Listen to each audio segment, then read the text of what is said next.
So, hello everybody. Welcome back to our YouTube channel, The Creative Minds Academy. So, this is part 3 of chapter Principles of Inheritance and Variation. ठीक है। Last जो video आई थी उसके अंदर हमने काफी सारी चीजें डिस्कस कर ली थी।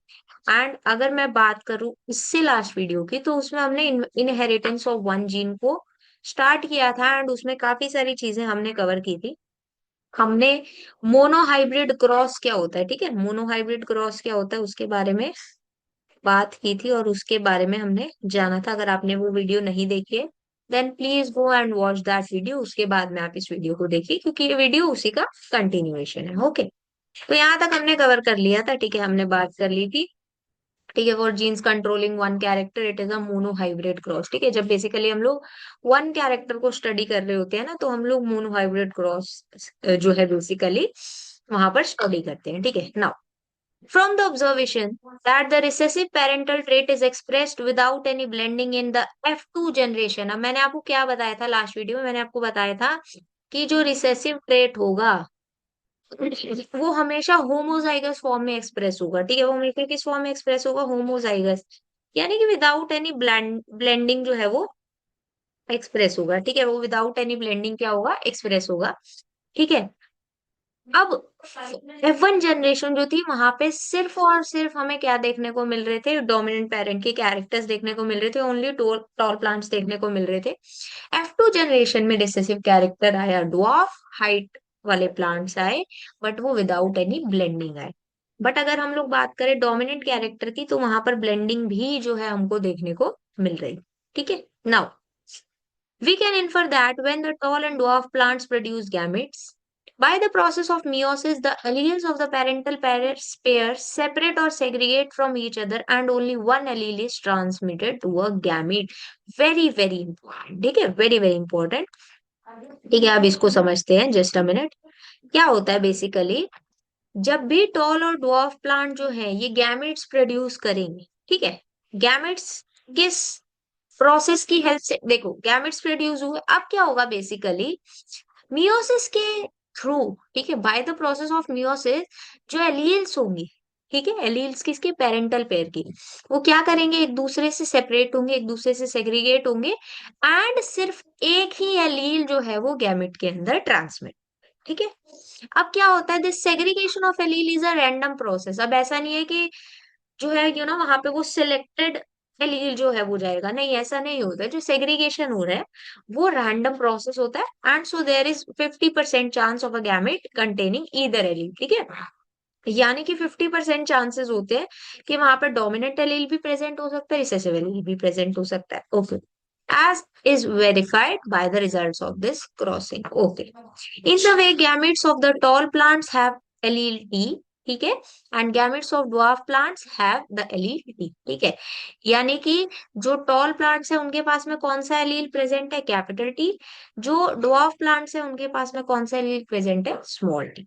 During fertilization, the two alleles T, capital T from one parent, say through the pollen, and small t from the other parent, then through the egg, are united to produce zygote that have one capital T allele and one small t allele। अब देखो क्या हो रहा था, अब आपको ना और क्लियर होंगी चीजें।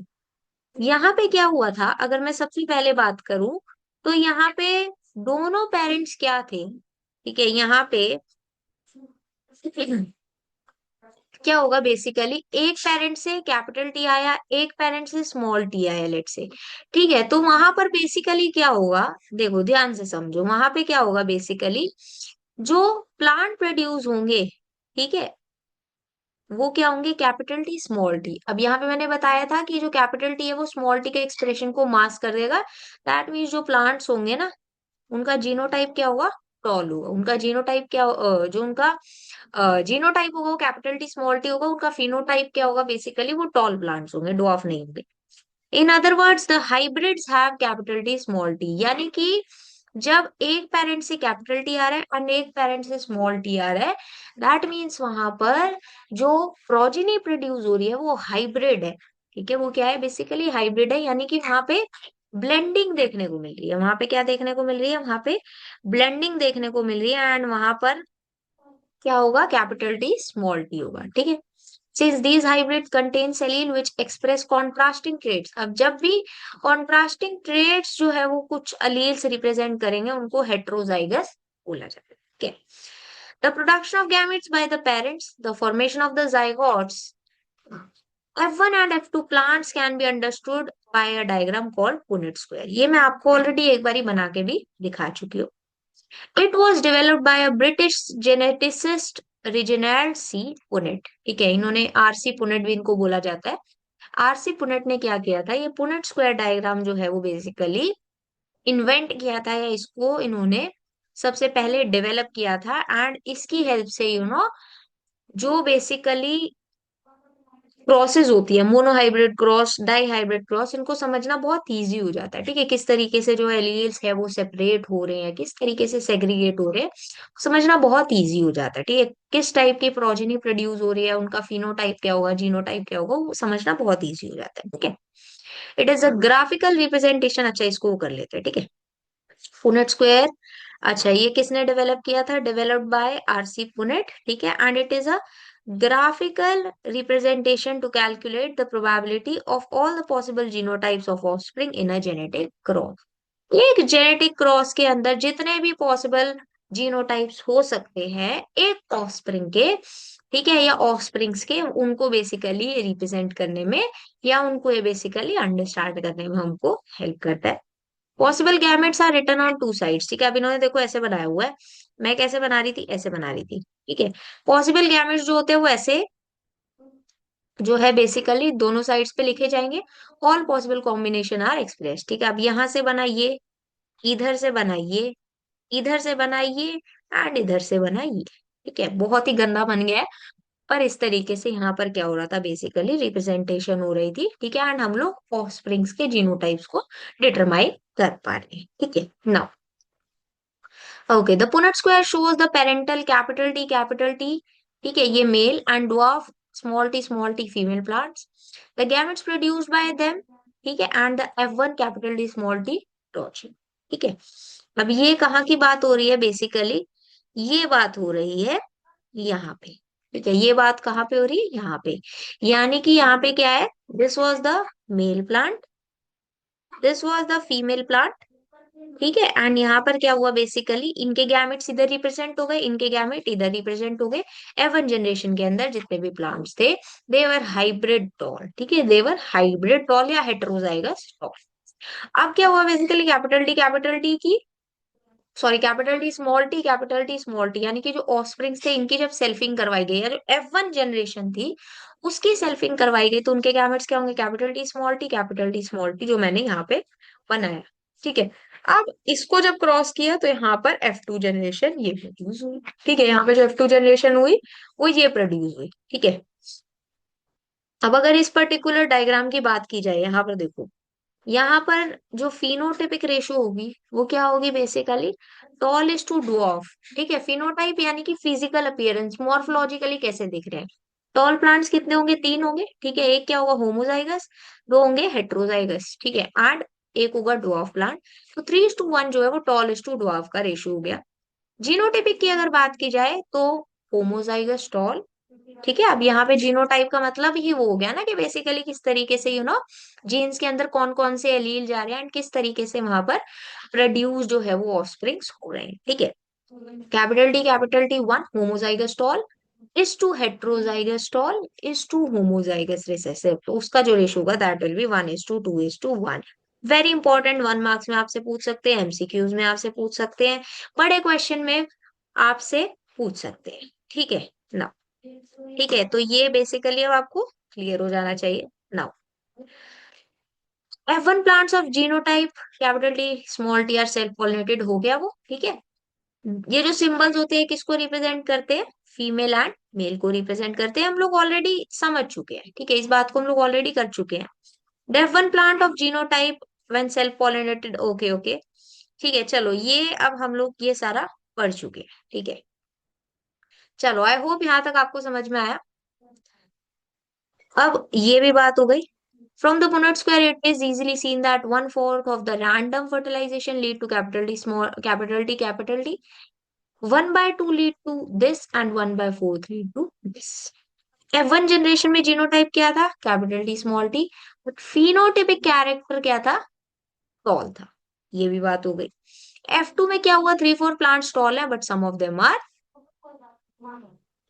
Them are small. ठीक है, अब यहाँ पे लिखा भी हुआ है कि ठीक है, सम क्या है, कुछ क्या है कैपिटल टी, कुछ क्या है कैपिटल टी स्मॉल टी। ठीक है, तो यानी कि अब इन दोनों प्लांट्स के बीच में हम लोग, यानी कि जिनका जीनोटाइप कैपिटल टी है और कैपिटल टी स्मॉल टी है, इन दोनों के बीच में हम ऐसे डिफरेंशिएट नहीं कर सकते। ठीक है, hence within the genotypic pair capital T small t only one character tall is expressed। ठीक है, ये सारी बातें मैं आपको बता चुकी हूँ। ठीक है, अब यहाँ पे important क्या है? It is due to this dominance of one character over the other that all the F1 are tall although the genotype is this। ठीक है, and in the F2 3/4 plant are tall though genotypically 1/2 are capital D small t and only 1/4 are capital D capital।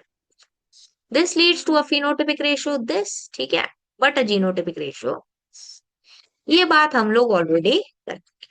ठीक है, अब यहाँ पर एक binomial expression के through, expansion के थ्रू हम लोग इसको रिप्रेजेंट करते हैं ax plus B Y square के थ्रू।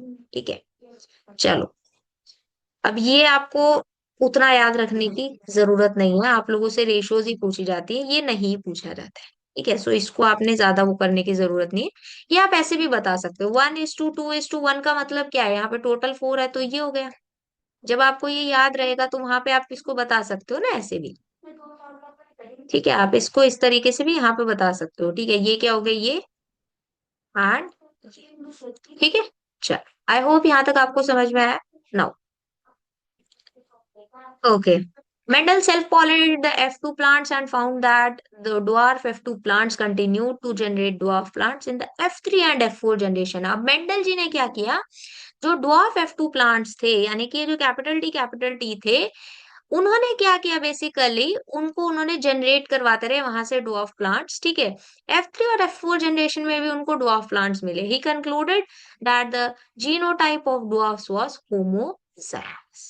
ठीक है, यानी कि जो डुआफ प्लांट्स थे उनका जो जीनोटाइप होगा that will B homozygous. Obviously अगर हेटेरोजाइगस होता तो वहां पे कौन सा ट्रेट एक्सप्रेस कर रहा था? डोमिनेंट ट्रेट एक्सप्रेस कर रहा।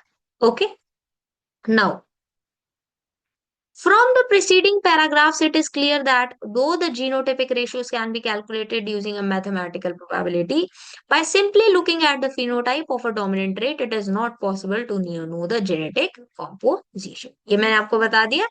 That is, for example, whether a tall plant from F1 gen or F2 has capital T or capital T small t, it cannot be predicted. ठीक है, यानी कि अगर कोई टॉल प्लांट है, आप उसको देख के ये नहीं बता सकते हो कि यहाँ पे कैपिटल टी स्मॉल टी है या फिर कैपिटल टी का। ठीक है, therefore to determine the genotype of a tall plant at F2, यानी कि F2 पे जो प्लांट थे उनका जीनोटाइप डिटरमाइन करने के लिए मेंडल जी ने क्या किया? टेस्ट क्रॉस किया। अब आप देख पा रहे हो कि कितने डेडिकेटेड इंसान थे ग्रेगर जॉन मेंडल।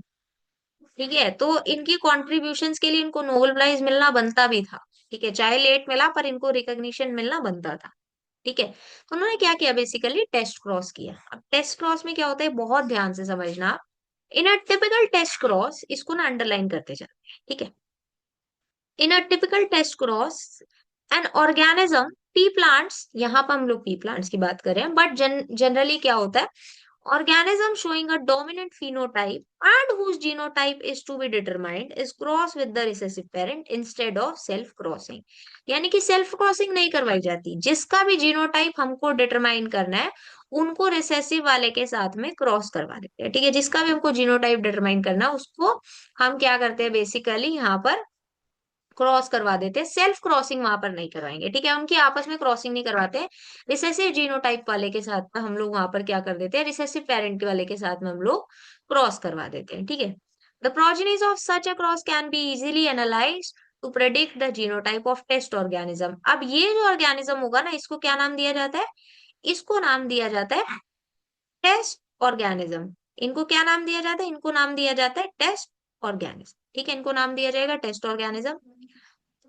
फिगर 4.5 अभी देखते हैं हम लोग, जहां पे क्या किया गया? वायलेट कलर फ्लावर जिसको वी से रिप्रेजेंट किया हुआ है, it is dominant over white colour flower जिसको स्मॉल वी से रिप्रेजेंट किया हुआ है। चलो देखते हैं 4.5 डायग्राम। अब ये जो डायग्राम है यहाँ पे आपको देखने को मिला हुआ है।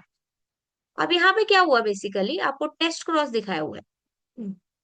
देखो, दिस वॉज होमोजाइगस रिसेसिव। ठीक है, होमोजाइगस रिसेसिव यानी कि व्हाइट फ्लावर्स जिसको डब्ल्यू से रिप्रेजेंट किया हुआ है। ठीक है, एंड यहाँ पे क्या है, बेसिकली होमोजाइगस रिसेसिव। ओके, तो यहाँ पर क्या हुआ, बेसिकली देखो ये भी होमोजाइगस रिसेसिव है, ये भी होमोजाइगस रिसेसिव है। डोमिनेंट फिनोटाइप, अब देखो यहाँ पे क्या हुआ, एक बार इन्होंने क्या लिया, कैपिटल डब्ल्यू एंड एक बार लिया कैपिटल डब्ल्यू स्मॉल डब्ल्यू। ठीक है, अब जब मैं आपको एक क्रॉस यहाँ पर बना के दिखा, ठीक है, एक तरफ क्या हो जाएंगे, रिसेसिव वाले हो जाएंगे एंड एक तरफ क्या हो जाएंगे, डोमिनेंट वाले हो जाएंगे। ठीक है, चलो ये हो गए। ठीक है, तो जब इसको क्रॉस करेंगे तो ये क्या हो जाएगा, capital W small W, capital W small W. Okay, this is small W and this is small W. कुछ यही रेशो आपको देखने को मिल रही है, यानी कि ये देखने को मिल रहा है कि कुछ क्या हो गए, half of the flowers are violet, ठीक है, and half of the flowers are white. इस केस में क्या क्या देखने को मिल रहा है, इस केस में सभी फ्लावर्स क्या है, सभी फ्लावर्स क्या है, वायलेट है। सभी फ्लावर्स इस केस में क्या है, वायलेट है। तो हमको ये समझ में आ गया कि जब सभी फ्लावर्स डोमिनेंट कैरेक्टर शो कर रहे हैं, दैट मीन्स जो अननोन फ्लावर है वो होमोजाइगस डोमिनेंट है। दैट मीन्स वहां पे वो होमोजाइगस डोमिनेंट है। बट अगर वहां पर हमको रिसेसिव ट्रेट भी देखने को मिल रहा है, तो इसका मतलब जो अननोन फ्लावर है उसका जीनोटाइप जो है वो क्या होगा, basically capital W small W होगा, यानी कि वो हेट्रोजाइगस होगा। हेट्रोजाइगस क्यों होगा, क्योंकि वहां पर रिसेसिव कैरेक्टर भी रिप्रेजेंट हो रहा है। क्यों होगा, क्योंकि वहां पर रिसेसिव कैरेक्टर भी रिप्रेजेंट हो रहा है। जब हमने सबसे पहले F1 जनरेशन का प्रोडक्शन देखा था, तो हमने देखा था जब भी होमोजाइगस के बीच में क्रॉस हो रहा था, तो वहां पर जितने भी प्लांट्स प्रोड्यूस हो रहे थे ऑल वर डोमिनेंट, वहां पर सिर्फ डोमिनेंट कैरेक्टर रिप्रेजेंट हो रहा था, एक्सप्रेस हो रहा था। बट F2 जनरेशन के अंदर जब इनके बीच में क्रॉसिंग हुई, ठीक है, तो वहां पर क्या हुआ, अब यहाँ पर उनके बीच में क्रॉसिंग नहीं हो रही, बट रिसेसिव के साथ में क्रॉसिंग हो रही है। एंड क्योंकि जो डोमिनेंट फिनोटाइप था वहां पर भी रिसेसिव प्रेजेंट था, इसीलिए वहां पर हाफ ऑफ द फ्लावर्स के अंदर रिसेसिव कैरेक्टर भी देखने को। ठीक है, तो जो अननोन फ्लावर हो जाएगा दैट विल बी हेट्रोसाइट। ठीक है, ये काफी मुश्किल लगता है बच्चों को, ठीक है, बट ये काफी अच्छा कॉन्सेप्ट है एंड आप इसको काफी अच्छे तरीके से समझ सकते हो। अब यहाँ पे आपसे क्या बोला हुआ है, nature of offspring of a test cross आपको बताना है, रेशियोज बतानी हमने बता दिया। Using the genotype of this cross can you give a general definition for a test cross. अब ये आपका होमवर्क है, ठीक है, आप कमेंट भी कर सकते हो इसको। ठीक है, चलो, आई होप यहाँ तक आपको समझ में आया। Okay, just a minute now. Based on his observation on monohybrid cross, Mendel proposed two general laws to consolidate his understanding of inheritance in monohybrid cross. Inheritance in monohybrid cross के लिए उन्होंने दो लॉज दिए जिनको principle of laws of inheritance बोला जाता है, जिसके अंदर क्या आता है, first law is law of dominance and second law is law of segregation. अब ये जो लॉज ऑफ इनहेरिटेंस थे इसके अंदर दो लॉज आते हैं, the first one is law of dominance and the second one is law of segregation. दोनों लॉज को एक बारी हम लोग देख लेते हैं। अगर फर्स्ट लॉ की बात की जाए, ठीक है, तो फर्स्ट लॉ बेसिकली होता क्या है, इट्स इज सर्टेन थिंग्स। क्या होता है, first thing is characters are controlled by discrete unit called factors. ठीक है, अब इन फैक्टर्स को आज की डेट में हम लोग क्या बोलते हैं, जीन्स बोलते हैं। ठीक है, यानी कि जो कैरेक्टर्स होते हैं वो कौन कंट्रोल करता है, कुछ डिस्क्रीट यूनिट्स जिनको फैक्टर्स बोला जाता है, आज की डेट में उन्हें जीन्स बोला जाता है। ठीक है, फैक्टर्स अकर इन पेयर। अब ये जो फैक्टर्स होते हैं ये किस में अकर करते हैं, पेयर में अकर करते हैं, genes occur in pair. In a dissimilar pair of factor, one member of the pair dominates the other. यानी कि dissimilar pair of factors अगर होंगे तो वहां पर क्या होगा, one member of the pair will dominate the another, जो डोमिनेट करेगा वो डोमिनेंट होगा, एंड जो बेचारा डोमिनेट हो जाएगा वो क्या हो जाएगा, रिसेसिव। ठीक है, okay. The law of dominance is used to express the expression of only one of the parental characters in a monohybrid cross in the F1 and expression of both in the F2. यानी कि जो law of dominance है वो क्या explain करने का कोशिश करता है, it explain the expression of only one of the parental character, यानी कि टॉल या शॉर्ट, इनमें से अभी हम लोग यहाँ पे सिर्फ एग्जांपल ले रहे हैं टॉल और डॉफ को, ठीक है, इनमें से सिर्फ एक का एक्सप्रेशन वो क्या करता है, बेसिकली एक्सप्लेन करता है कि सिर्फ एक ही कैरेक्टर क्यों F1 में एक्सप्रेस हुआ, एंड क्यों दोनों कैरेक्टर्स या दोनों ट्रेड्स जो है बेसिकली यानी कि टॉल और डॉफ वो दोनों ही F2 में क्यों हमको मिले। ठीक है, it also explain the proportion of 3:1 obtained at the F, यानी F2 पे 3:1 रेशियो ये किस तरीके से मिली वो भी लॉ ऑफ डोमिनेंस एक्सप्लेन करता है। ठीक है, ओके, आई होप यहाँ तक आपको समझ में आया। Now law of segregation, law of segregation की बात करेंगे। This law is based on the fact that the alleles do not show any blending and that both the characters are recovered as such in the F2 generation, very very important. ठीक है, यानी कि law of segregation क्या बताता है, basically ये बताता है कि जो एलील्स होते हैं वो कोई ब्लेंडिंग शो नहीं करते हैं, अगर वो ब्लेंडिंग शो करते तो हमको कोई इंटरमीडिएट कैरेक्टर भी देखने को मिलता, and that both characters are recovered as such in the F2 generation. F2 generation के अंदर दोनों कैरेक्टर्स जैसे थे वैसे ही प्रोजेनीज के अंदर मिले, यानी कि कुछ प्लांट जो हैं कुछ प्रोजेनीज ड्वार्फ देखने को मिली, एंड कुछ प्रोजेनीज जो थी मोस्ट ऑफ द प्रोजेनीज वो टॉल देखने को मिली, बट कोई भी प्रोजेनी इंटरमीडिएट हाइट की देखने को नहीं मिली। ठीक है, दो one of these is not seen at the F1 stage, all दो इनमें से एक जो है वो F1 पे नहीं देखने को मिली पर F2 में दोनों ही देखने को मिले। दो the parents contain two allele during gamete formation, parents के पास में क्या है, बेसिकली दो एलील्स होते हैं during gamete formation. The factors और एलील्स, अब ये जो फैक्टर्स और एलील्स होते हैं they segregate from each other such that a gamete receives only one of the two factors, ये ऑलरेडी हम लोग ऊपर बात पढ़ चुके हैं। Of course, a homozygous parent produces all gametes that are similar, while a heterozygous one produces two kinds of gametes, each having one allele with equal proportion. यानी कि जो homozygous parent होंगे वो क्या करेंगे, वो सभी गैमेट्स वो प्रोड्यूस करेंगे which are similar to each other. Heterozygous के केस में ऐसा नहीं होगा, वहां पर दो different kind of gametes produce होंगे बट दोनों different type of gametes equal proportion में प्रोड्यूस। ओके, चल, आई होप यहाँ तक आपको समझ में आया। अब आज बेसिकली ये हमने यहाँ पर सारा कंप्लीट कर लिया। ठीक है, अब कल से जो हम लोग स्टार्ट करेंगे वो हम लोग स्टार्ट करेंगे इनकम्प्लीट डोमिनेंस से। कल से हम लोग जो स्टार्ट करेंगे हम लोग इनकम्प्लीट डोमिनेंस से स्टार्ट करेंगे।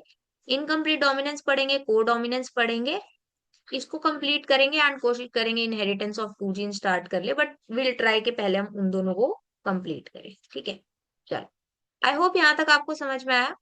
अगर आपको ये वीडियो अच्छी लगी हो then please like the video. अगर आपको कोई भी डाउट हो then please post your doubts in the comment section. Do share video, do share the video with your friends, and अगर आपको हमारे यूट्यूब चैनल से हेल्प हो रही हो then please do support us by subscribing to our YouTube channel. We will meet you with the next interesting video. Till then, keep learning.